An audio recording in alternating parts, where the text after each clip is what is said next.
Henry Sweeney, an M and R.H. Sweeney Company in 1835.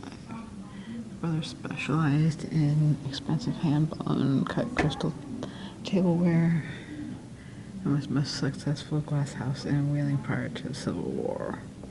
1838, the company received an order from eminent statesman Henry Clay, and by the 1840s, the firm was nationally recognized for their magnificent cut glass. 1840s, the Sweeney Brothers shipped glass all over the United States and established stores and warehouses in Pittsburgh and St. Louis. Picture, if you can see it, is the Sweeney Mansion, circa 1860.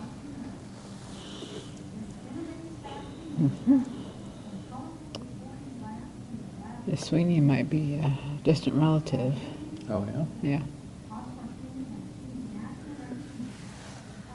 Here's my grandma on Dad's side was a Sweeney. Mm-hmm. And she was 90-some years old when she died. Just maybe 10 years ago, something like that. So. Okay. Mm-hmm.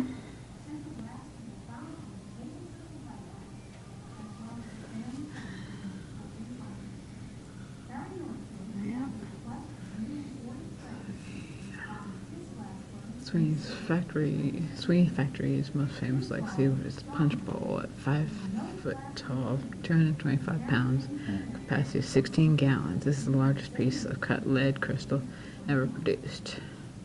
1844, Sweeney's made 3 of these bowls or vases with the intention of showing them at industrial fairs and competitions. They were made to travel by steamboat and railroad car. 2 of the bowls were exhibited in New York City and Philadelphia, where they won first place medals and achieved national recognition for the quality of the glass. Their bowl was given by Sweeney Brothers to Henry Clay as a token of respect and admiration because Clay was an advocate for tariffs to protect domestic manufacturing, including the glass industry. This bowl remained in the family until 1930 when it was destroyed by a fire. Bummer. One of the bowls survives today, and the fate of the other is unknown. The surviving bowl, which was displayed in the museum, was kept by the brothers until Michael's death in 1875, when it was placed on his grave at his monument. It remained in Greenwood Cemetery for 74 years. In 1948, family donated Sweeney Punch Bowl to Oak Bay.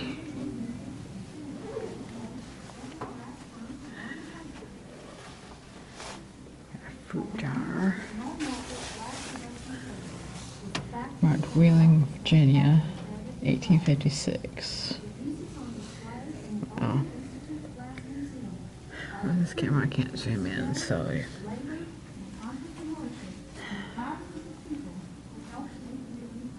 Wow.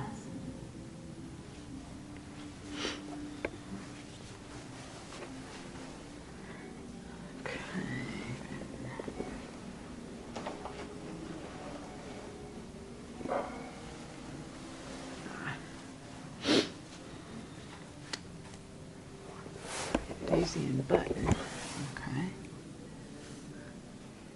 Oberlin Institute's Glass Museum houses the largest collection of Wheeling-made glass in the world. Glassmaking was one of Wheeling's greatest industries. Half of all the pressed glass made in America was produced in the Wheeling-Pittsburgh area. From there, glass was shipped across the United States and throughout the world, including Cuba, South America, Europe, and Australia. Wheeling became a great glassmaking center because of its location. The city sits at the junction of the Ohio River and the National Road. Both were America's superhighways in the early 1800s. Thousands of people passed through the city heading south or west, as stores, industries, and the population boomed. Glass was needed to supply a growing community. The natural resources for making glass were also here. Sand, the main ingredient in glass, plus coal and natural gas for fuel, were plentiful and inexpensive. With its transportation advantages and raw materials easily available, Wheeling grew to be a major industrial center.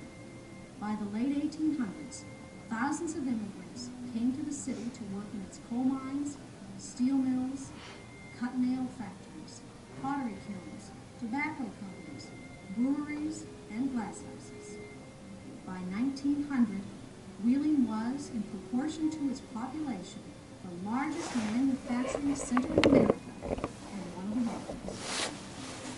Most of the pieces in the Glass Museum were made by 5 major companies that operated in Wheeling: Ritchie, Sweeney, Hobsbawk Union, Central, and Northwood. 2 brothers, John and Craig Ritchie, founded one of Wheeling's first glass houses in 1829. This glass window pane, which features a steamboat and the name of the company, is the first marked piece of Wheeling glass. Thomas Sweeney and his brothers specialized in producing finely cut crystal. Their glass house was the most prosperous in Wheeling before the Civil War. Today, this firm is best known for its famous punch bowl, made in 1844.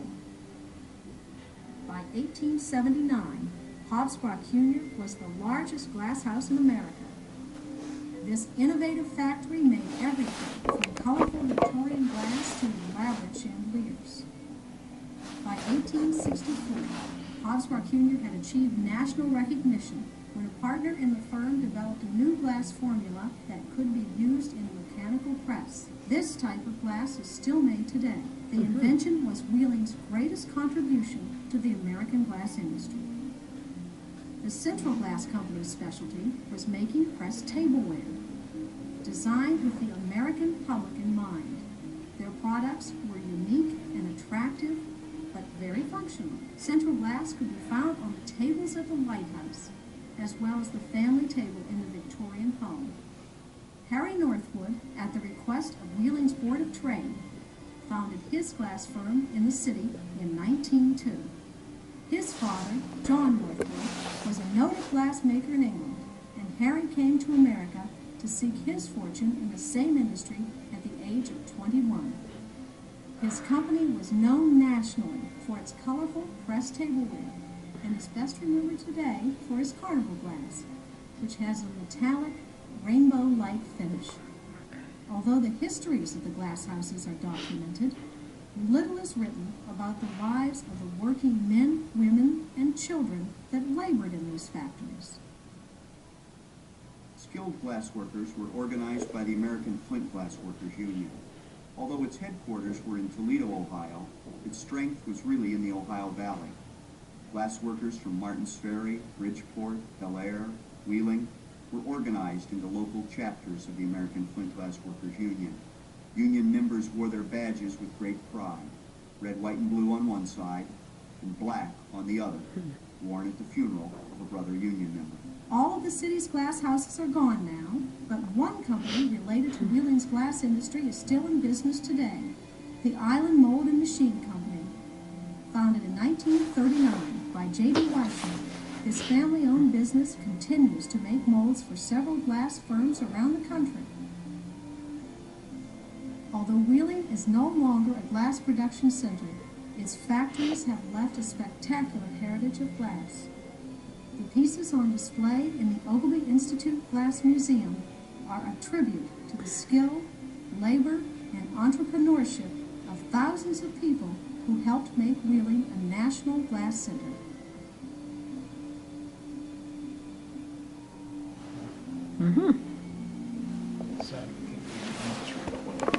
Yeah. All those companies, but something.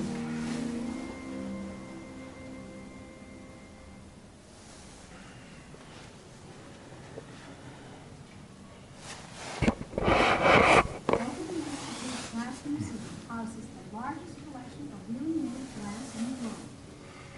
Glassmaking is one of Wheeling's greatest industries. Half of all pressed glass made in America was produced in the Wheeling-Pittsburgh area. From there, glass was shipped across the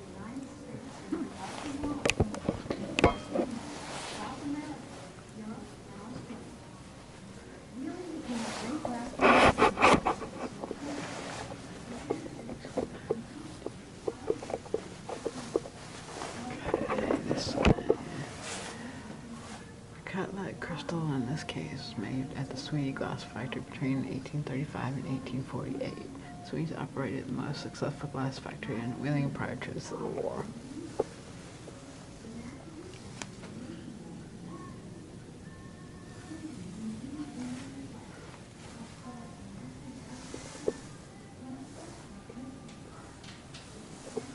And here's the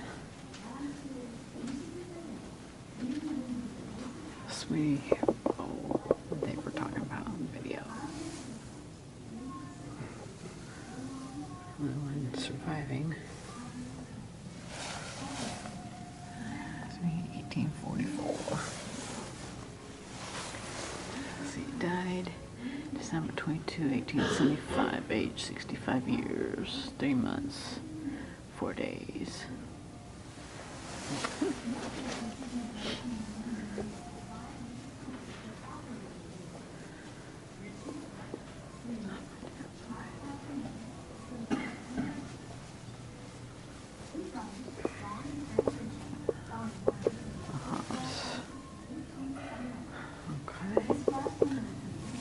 South Wheeling Glass Works, 1845 to 93. One of the largest and most innovative glass companies in America was located in South Wheeling. J.H. Hobbs, Breitner and Company is known for its versatility, making everything from woven cut crystal for the American Centennial, colorful Victorian art glass, but it's known for creating a glass formula called lime glass that looked like lead crystal but could be worked in a mechanical press. This allowed glass to be made by mass production and at a quarter of the cost of producing lead crystal. It revolutionized the American glass industry. 1879, Hobbs, Breitner and Company, the largest one in America. Tableware, chandeliers, lamps, colorful pounding glass were all popular products of his company.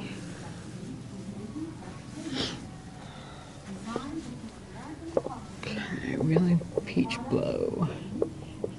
1886, an ancient Chinese porcelain vase belonging to Mr. Charles Morgan of New York City was sold in an auction. It fetched a sum of $18,000, which is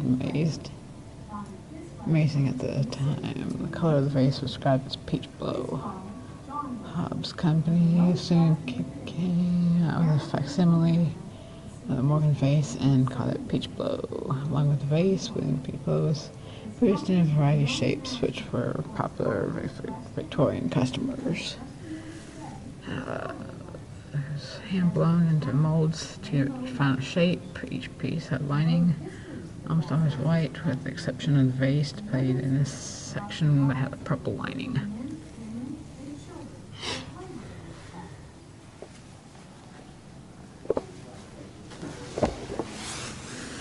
This peach blow table with the snake running up the base, an interesting story. It was made by a glass worker at Hobbs who needed to pay his bar tab. It sat in front window of bar and Wheeling before being donated to the museum. This one with the snake exhibit I was talking about.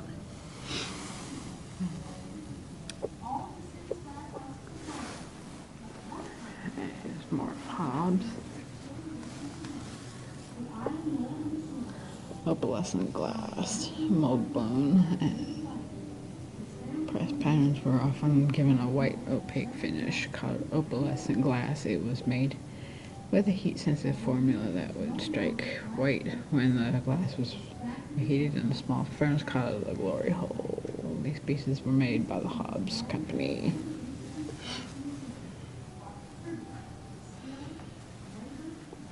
Okay.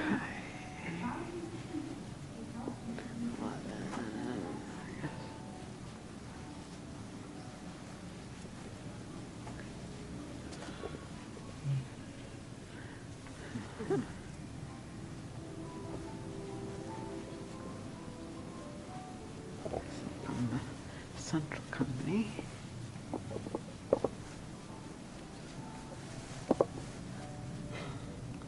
Cleveland vase.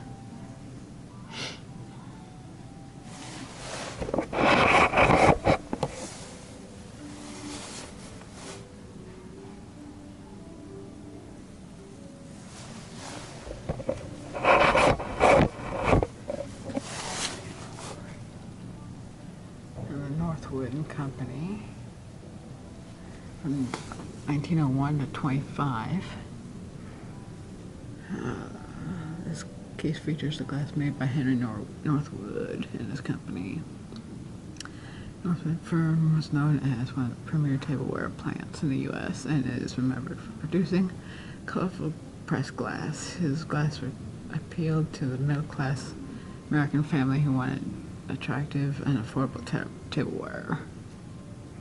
Northwood was the only willing firm to mark their glass.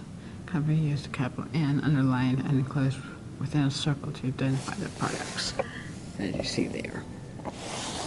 Here, Northwood came from a distinguished line of glass designers in England. He immigrated to the U.S. at the age of 21 and immediately moved to Wheeling to work as a designer as Hobbs. That's a picture of him, sort of. That's in the video that they showed a few minutes ago. Rotating some vases. Cameo brooch.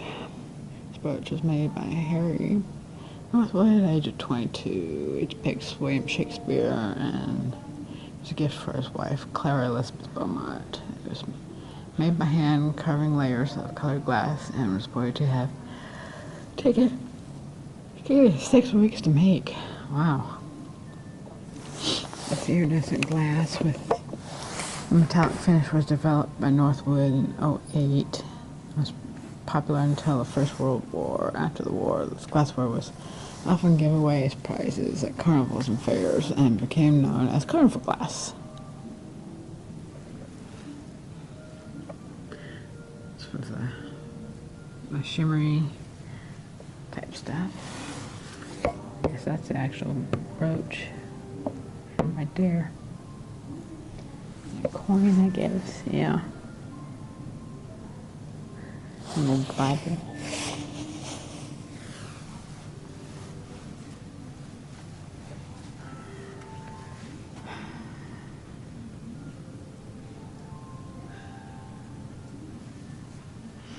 Tableware over there. Some of the Northwood stuff. Print's too small up there. I can't read it.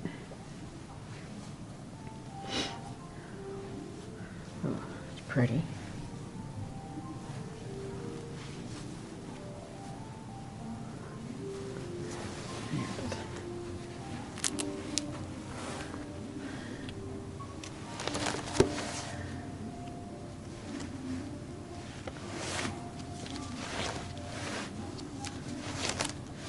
Some of the different descriptions.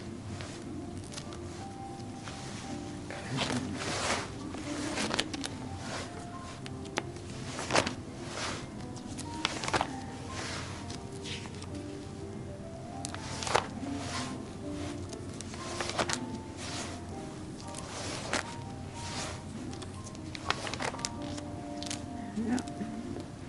Maybe it's cold outside. Yep.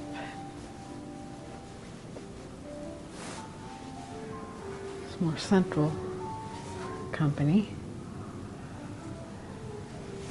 Mold seized. Okay, public glassware condemned.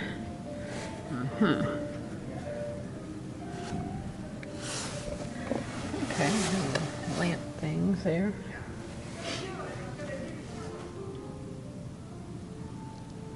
U.S. coin glass. I wanted to ask you, do you want to come? He's going to blow glass right now. Okay, cool. So if you want to see.